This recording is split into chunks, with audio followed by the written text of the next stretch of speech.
ស្របពេលដែលវិស័យអចលនទ្រព្យនិងសំណង់កម្ពុជាមានតម្រូវការទិញដូរនិងការវិនិយោគសាងសង់កើនឡើងក្រុមហ៊ុនអចលនទ្រព្យជាតិក៏ដូចជាអន្តរជាតិធំៗបានសហការគ្នាយ៉ាងល្អជាមួយនឹងគ្រឹះស្ថានមីក្រូហិរញ្ញវត្ថុនិងធនាគារដើម្បីជំរុញកំណើនការវិនិយោគវិស័យអចលនទ្រព្យលោកសនសៀបនាយកប្រតិបត្តិក្រុមហ៊ុន Kirill Estate បានមានប្រសាសន៍នៅក្នុងកម្មវិធីថ្លែងអំណរគុណដល់ធនាគារដែលជាដៃគូវិនិយោគថាក្រុមហ៊ុនអចលនទ្រព្យនៅកម្ពុជាចាំបាច់ត្រូវមានទំនាក់ទំនងយ៉ាងល្អជាមួយនឹងវិស័យធានារ៉ាប់រងនិងធនាគារឬគ្រឹះស្ថានមីក្រូហិរញ្ញវត្ថុលើសេវាវិតម្លៃអចលនវត្ថុនិងការធានាទៅលើអចលនវត្ថុកម្មវិធីថ្ងៃនេះគឺយើងធ្វើឡើងដើម្បី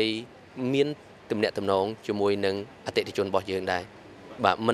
មិនត្រឹមតែធនាគារទេគឺរួមទាំងអ្នកដែលមានទំនាក់ទំនងដែលពាក់ព័ន្ធឧទាហរណ៍ដូចជា developer អ្នកសាងសង់ដូចជាអ្នកច្បាប់ដូចជា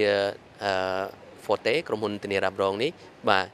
យើងមានទំនាក់ទំនងជាមួយគ្នាហើយនឹងមានក្រុមហ៊ុន audit firm